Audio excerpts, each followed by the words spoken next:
Hi everyone, welcome to the Symbolon seminar. This is quite a special episode. So today we are recording because we are attending the Conference International Association for Safe and Ethical AI in Paris at Uniscohome, right? Yeah. And we are with some friends, Aida and myself. Hi Aida. Hello, joining remotely, but joining. Yeah, unfortunately, next time from Paris. And so we are just going to chat a little bit for like 30 minutes about the topic or what we have seen in this conference. Later on, we will probably have a session, dedicated session for those super guys. Mm-hmm. But I will start with you, mon ami. Oh, If me? you can introduce yourself, Marjan, please. Okay, hi, I'm Marjan. Hello. How are you doing? I'm good. I am a scientist. I have a background in neuroscience and also philosophy, mathematics. So generally I call myself a cognitive scientist.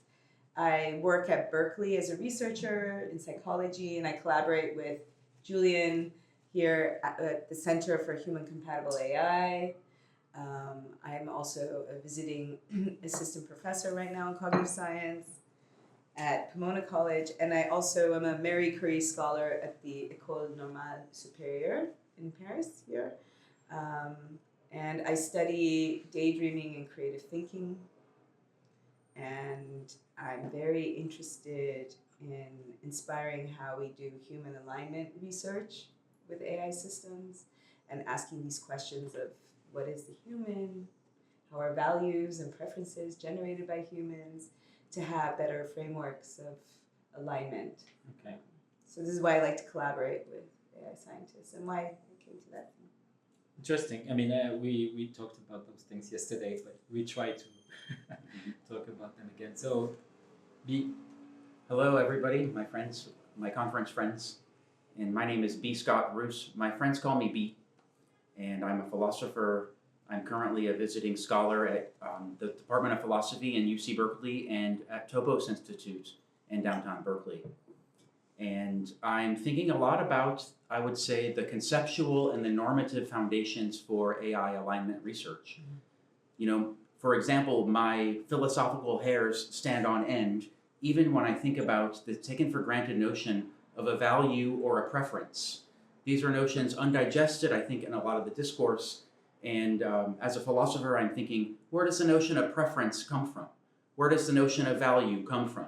And how is our thinking limited and shaped by these concepts that we simply take for granted?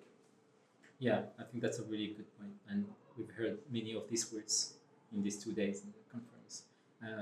Julian. Hi, I'm Julian. Julian, yes.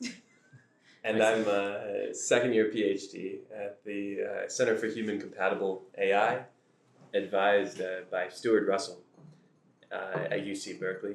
And I'm interested in studying AI cognition from a neuroscience and philosophical and mathematical perspective.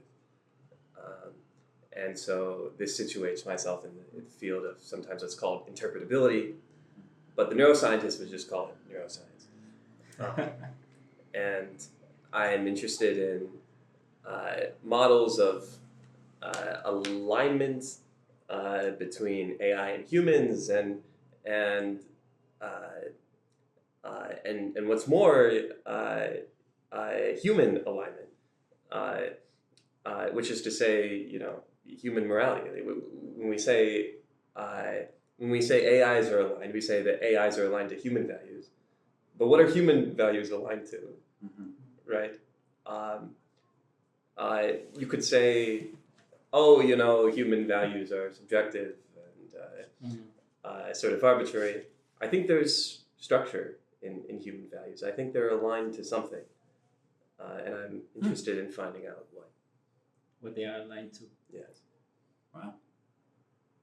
Yeah, I think that's interesting. The question of values, morality are things that we've heard a lot during these 2 days, and we hear a lot of these words: values, democracy, and stuff like this. But the definition is not all well known, and it's taken for granted.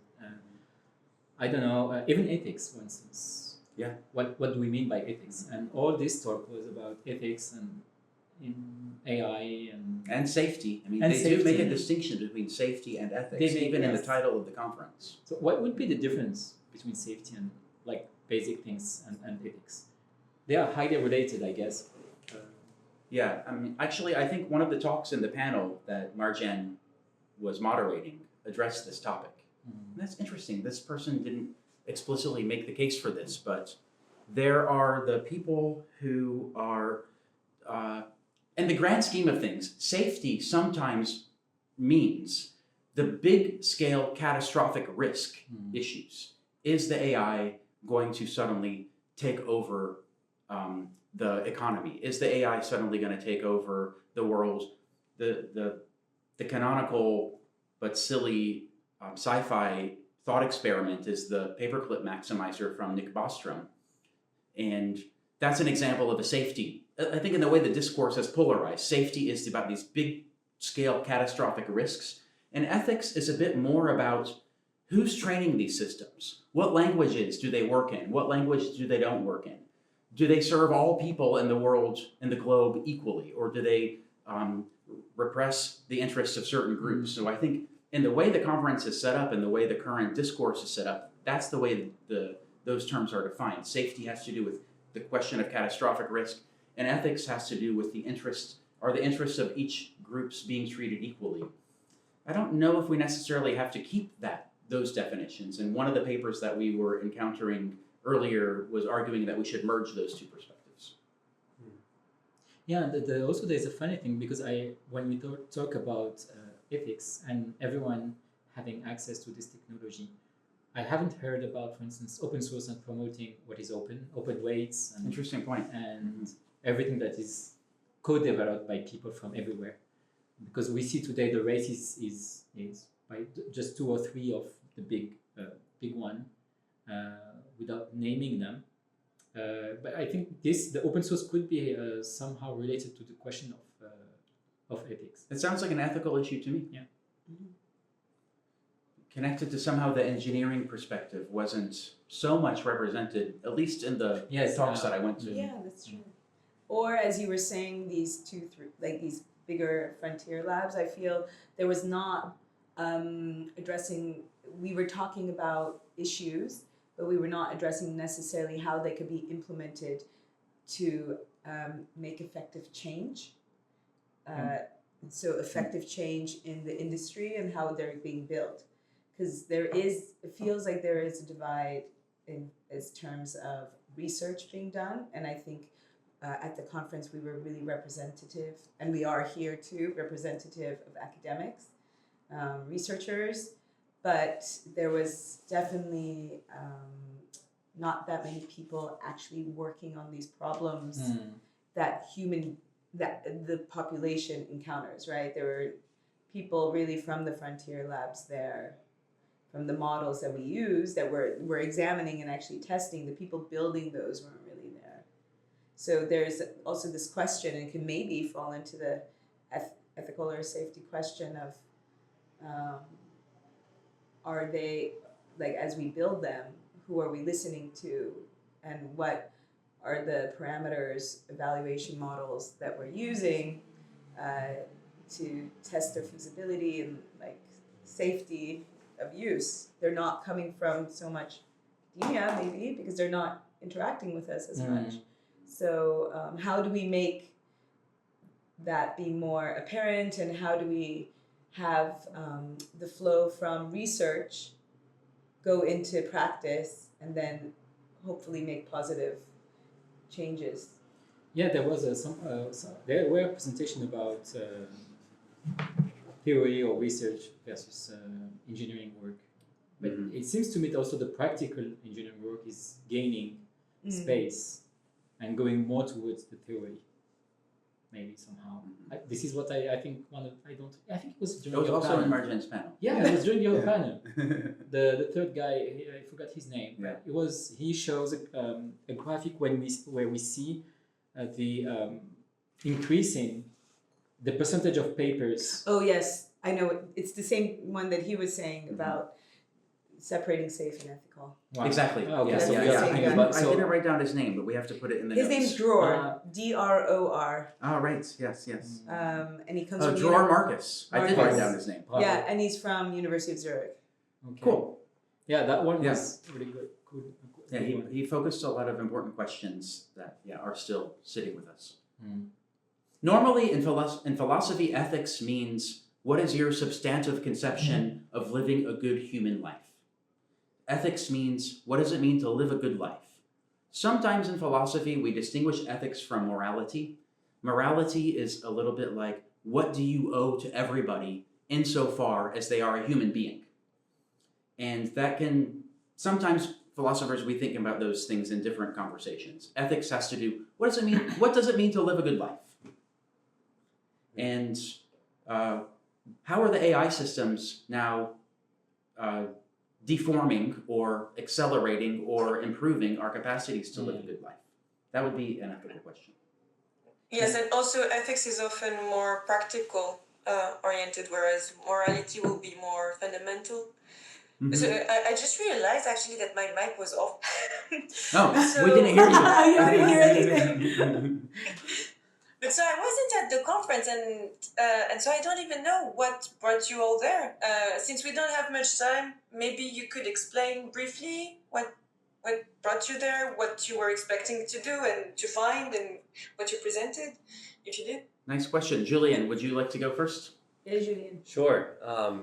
So as I mentioned, I'm advised by Stuart Russell, who is the president of IASEAI, the organization that ran the conference.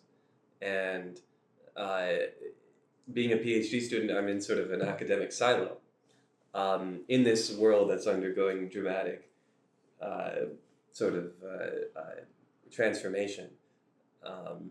And so I was very interested in what were the sort of like interfaces between the technical and the policy, the political, many interesting perspectives at this conference. One conversation I had in particular was someone who was talking about the sort of history of similar kinds of situations that AI represents, where it's like you have this sort of emerging technology, and how does this sort of like regulatory ecosystem get jump started, right? So, for example, like the car industry was one he brought up. Oh yes. Right.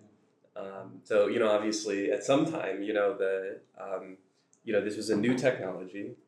There had to be a sort of like new regulatory body, right? Like today, we take for granted like the whole apparatus of institutions surrounding this thing, but in AI, the situation is more uncertain, right? There's technical questions that make the thing more difficult, right? When we say like, when you say a car has to be made safe, right? We know what that means. But when we say an AI has to be safe, it's a little trickier, right? And so I don't think we know what a car means to be safe until we crashed them a lot. People didn't have seatbelts when cars were first made and use weird materials. So it's not like implicit that we know. We know through experience. And yes, engagement. Yeah. Repeated mistakes. And so I think that's an excellent point. And so I asked the gentleman, what makes AI so like is there anything about the AI situation that's sort of unique? And the one that he pointed to was just the rapid speed of this kind of technological development as opposed to, say, the car industry. To your point, like these things develop through experience. But when the technological development occurs over years or decades, that's much more time to actually like respond to sort of like what's happening versus like a technology that's every month Every week even. Every week, And Yes. the amount of investment being put into it is Right. dwarfs the investment that was put in the car industry. Either you want to But say also, yeah, from an organizational point of view, our society is not ready to move that fast. Right. Perhaps with AI, we can accelerate these processes. Yikes. Yeah, But so, were you presenting something related to that? Me?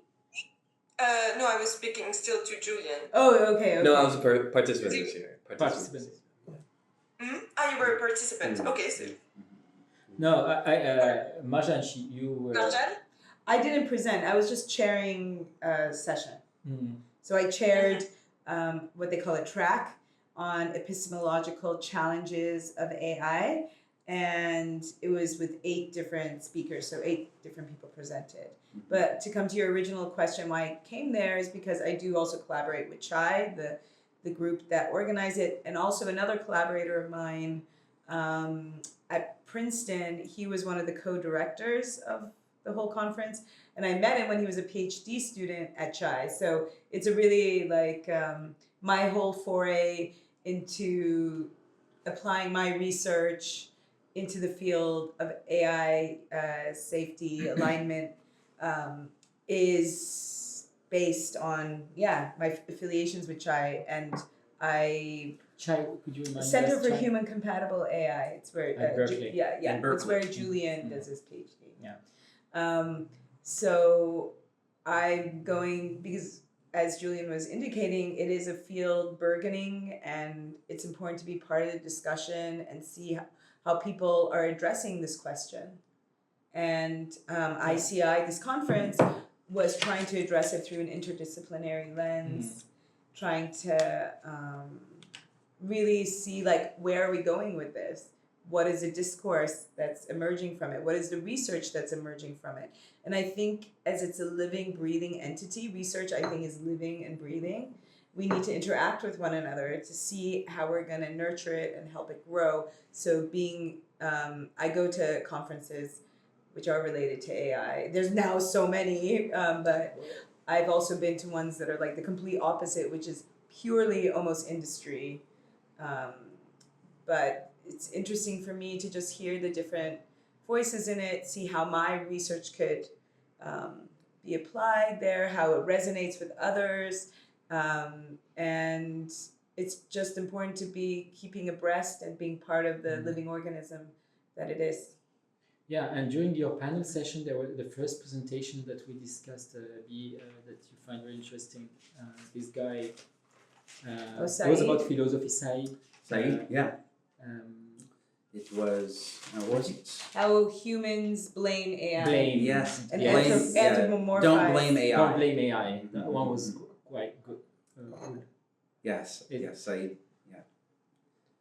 Very interesting presentation, and very connected to the way that we connect to human beings is connected to our emotions, and not just processing information in the mind. It's also in the body and in our emotions. And he was making a distinction between blaming somebody, which we do in our emotions a lot of the time, and then holding somebody like legally or morally responsible. And blaming AI.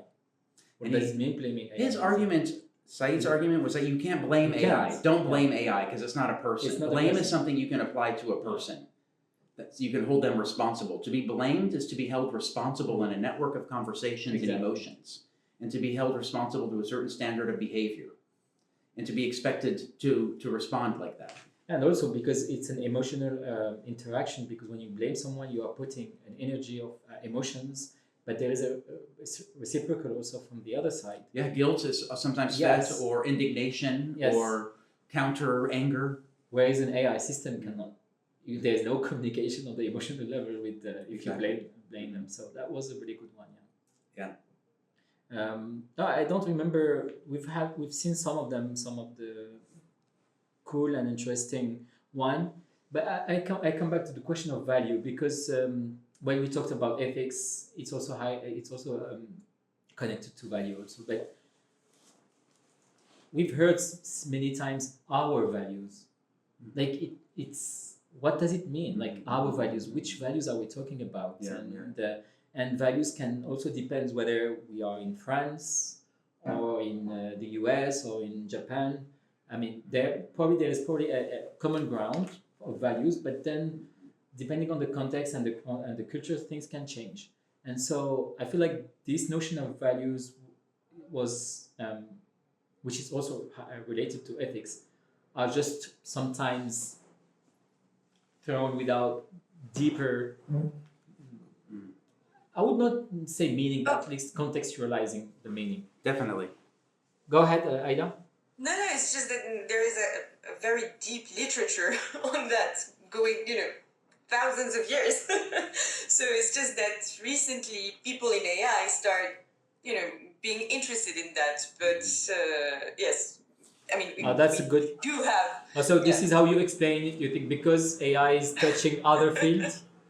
Yeah, but so typically AI engineers will expect that you can solve any problem, you can just compute something and you will solve it. And as Julian was saying, it's not that easy, because when you think about human values, what do they align to? Is there something like a deeper structure? And towards the 20th century, that's what we came back to, something which is actually, virtue ethics, the fact that there are some ideal notions of morality, but I shouldn't be the one speaking. What do you all, because you all have had to think about these things and you've all been at this conference, so how do you feel about that? Do you feel that there is structure in human value? Do you believe that we can solve these problems by stochastic algorithms? Okay, I've been writing about this. I have a paper I'm writing with a mathematician. He's the co-founder of the Topos Institute, which is a place where I'm a visiting researcher. Topos Institute says on my badge here. I'll put it here, maybe. My friend David Spivak, he's a mathematician, but he and I met 2 years ago and started asking fundamental questions about the presuppositions of the AI alignment conversation. And we shared a common suspicion about the taken for granted notion of value in this conversation. And what I can tell you from my research is that, in the grand scheme of things, value is an old concept. I mean, we get it from the earliest thinking in the philosophical tradition. But what we today think about as values is a child of the 19th century. And it's a child of the scientific revolution and the reaction against the scientific revolution, but it is a child of the split between the mind and the body and the person and nature. And it becomes, value enters philosophy in the 19th century through, in Germany, through the tradition of neo-Kantianism, and then it gets taken up. I mean, there's a guy named Wilhelm Wendelband, sorry for this nerdy, deep nerd stuff, and a guy named Hermann Lotze, L-O-T-Z-E, and what we really get as the notion of value really comes from Max Weber, one of the fathers of sociology, and how there was a conversation in the 19th century about how you distinguish the sciences of the human being from the sciences of nature. And what they were figuring out for themselves is that the sciences of the human being have to think about values. So values comes into our mind, comes into our conversation as part of the project of turning human beings into an object of scientific inquiry, taking us out of everyday life, looking at us as an object from a scientific lens. And I think we carry this over into the current conversation about AI, because the AI conversation is very much looking at human beings like an object of scientific reflection, not from the lived perspective of what it means to be a human being dealing with everyday life. And so that is one part of the rant I can give about values. I would like to feed off of B's notion. So I work on creative thinking, and a lot of the times creative thinking also is like, what is the thing that you make? It's the output. And what B is getting at too, it's the process. So I have reformulated a framework to think about creative thinking as the process of meaning generation, how we create meanings in our lives, so which is connected to value. And for me, it's very much connected to this notion of attentional awareness and care.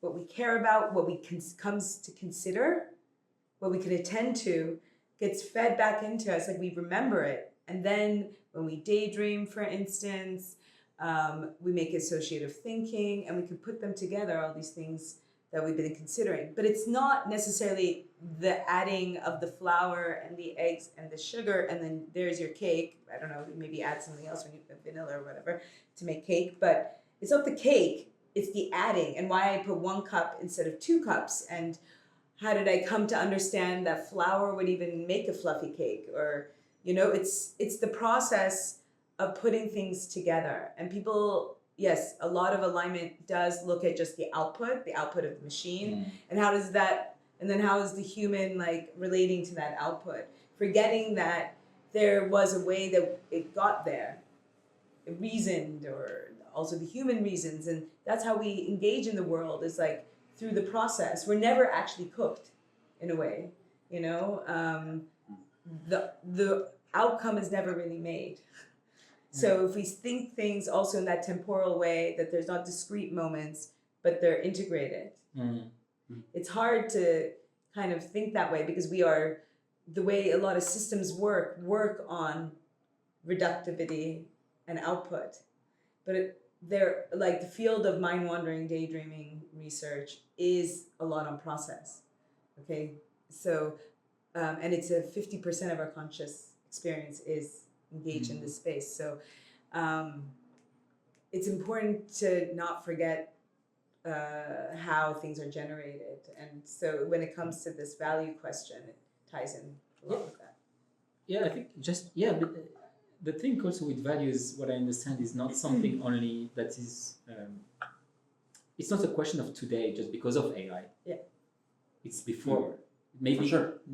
Before AI, maybe it's as you explained it, and maybe now we have, because of AI, we have to answer the question, or maybe engineers has to open up to other field and bring other people like you, and not stay by their own trying to solve, thinking that technology can solve everything, and and is everything, and it's a shortcut, like technology is life, some punchlines, no such things. But it seems to me that this is something that this technology, because of its impact, because of its quick advance, as we said, like every week we see new models and so on, engineers has to open up, and we have to co-develop this technology all together. It seems to be easy to just throw things like that, but I think one of the presentations, and to be able to have these discussions and co-development between different fields, maybe we need a dictionary. And I think it was your first panel. Yeah. There was this, I forgot her name, Newman. Last name, I remember her last name. And she was talking about... Anna, thank you. Anna Neumann. I'm glad my panel was inspiring. There's a lot of people who... It was really good. That was really good. Yeah. And she was bringing this and talking about, we need a common dictionary, because we use words, and we don't have this, we don't know what we are talking about, but also the meaning is different depending on our field. And so don't you think that this maybe should be one of the first steps to have, or at least something that we have to look at to speak the same language, basically? Yeah, I think I think a lot about this this language problem. I think oftentimes sometimes we say we're not asking the right fundamental questions, and then we ask, why is that? And I think sometimes the answer is we don't have the language to express the questions that we wish to ask, right? And so and furthermore, if we did have that language, if we have the right language to ask the questions that we wish to ask, sometimes if we can ask the question in the right way, the answer is even contained in the question itself, right? And in this sense, the sort of progression is the progression of language itself. And so I spend a lot of time thinking about this language problem. And it's clear that all over the place we're suffering from this problem. We don't have the right language. Yeah. And we should devote every ounce of effort that we can to thinking carefully about this problem. And I appreciated that about this conference, that Mm. the opening remarks a couple of days ago explicitly addressed this. They said they're imagining a discipline to come, avenir. We're trying to create a discipline, a paradigm, a scientific body of research to address what it means to be designing these systems and to be human with them, and to change what it means to be human by these systems. And that also means we need new concepts and new language and new ways of describing it. And I was in at least one other talk today where somebody said that we shouldn't be using the same words to describe the thinking of what the LLMs are doing in our thinking. And that's itself already a controversial thing to say, but it shows that we're in a great period of destabilization Yes. of thinking, of acting, of being human, of creating the world that we have together. And that's fantastic and terrifying at the same time. And I guess I would say two more things, which are the following. One more thing about value. Max Weber created the one about scientific understanding. You need to use values to define as an object of sociological inquiry. What are you studying? You're studying the values of a certain society. Friedrich Nietzsche took another angle on this, and he said, values are what individual subjects posit to declare what is important to them. And so then value becomes something that's also my individual declaration of what I find important. And we inherit both of these notions of value in our current discourse about value. And it's important to be aware of this historical origin of them. Why? Because what we love and care about is not reduced to what we value. And fundamentally, when we think about alignment and being human, we have to think about what we love and care about and not just what we value. And I have a longer story about that. And Finally, yeah. Sorry, go ahead. Oh no, I was just saying, unfortunately, I think I have to go. Exactly, Yeah. that's what I was going to Yeah. say. Finally, we have to wrap up this little thing. Yeah. And I would just like to say that I'm a philosopher who is, I didn't introduce myself. I'm a philosopher who was trained in phenomenology and then who worked for 10 years in professional development consulting context, thinking about how to improve the way human beings interact with each other to do stuff. And then around the time of ChatGPT, I said, holy crap, the world suddenly being a philosopher is relevant in a serious way. And I have to be a part of this conversation about, can these things understand? What does it mean that we understand? Are they thinking? Are we thinking? And being a philosopher suddenly became really relevant. And now one of my projects is to share the tradition of the phenomenological critique of AI that comes back to my PhD advisor, Hubert Dreyfus, who wrote a book called What Computers Can't Do in 1972, to my former boss, Fernando Flores, who was a co-author on a book called Understanding Computers and Cognition that came out in 1986. There's a whole tradition of phenomenology-influenced critique of AI from the 70s through the 80s.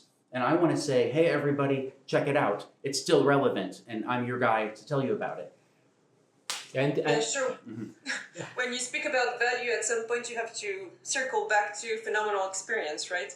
Indeed. Isn't that, yeah.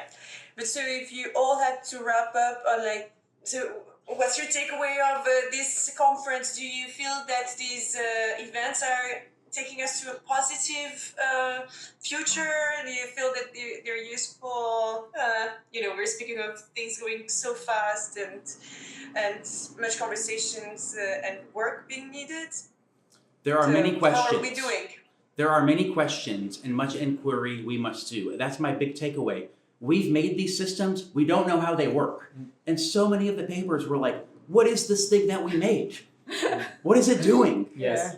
What do we do with it? Yeah. So there's a lot of important thinking to do, and we need all of the thinkers to come together to think about it. I 100% agree with B. I think you've said it very eloquently. We need to be more curious and playful and have epistemological openness, to address these questions. So, yeah, there's a lot of exciting work to be done, and it needs everyone in it. Sure. And then so we can probably have to wrap up, but we'll probably have to follow up because we need to ask those questions and continue the exchange. Did you want to say something Yeah. in the end, Julian? In order to transform our thinking, we have to transform our language, and Yeah. I think that's what we're doing. Yeah. Cool. So cheers to that.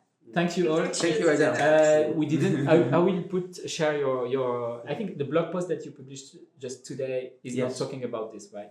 It's talking about why I published a piece about what it means to work and the conceptual difficulties of thinking about what does it mean to say that AI will take over human work. This is taken for granted also. Oh Yes. yeah, AI is going to do all the work. What does it even mean to say that? Yeah. What is work? Exactly. Work is taking care of the concern together that we need to coordinate around to live together. I have questions about whether it makes sense to think you can delegate that to AI. And if we do delegate it to AI, we got a problem. Yeah, I agree. So we will share this paper and we'll of course read it. But happy to have you. It was really cool. Yeah. Thank you, for Adele. Thank inviting you. us. And thanks for Marjan. Ada, nice Because to be we in are conversation with you. together. Yeah, of course. Virtually meet you. Thank you, Ciao. Ada. À la prochaine. À la Ciao. prochaine. And thank you everyone for watching us. This was just a small teaser, a very good discussion that was not planned, but follow us. You will see more with these super guys and my super friend. Yes. Ciao, see you. Ciao.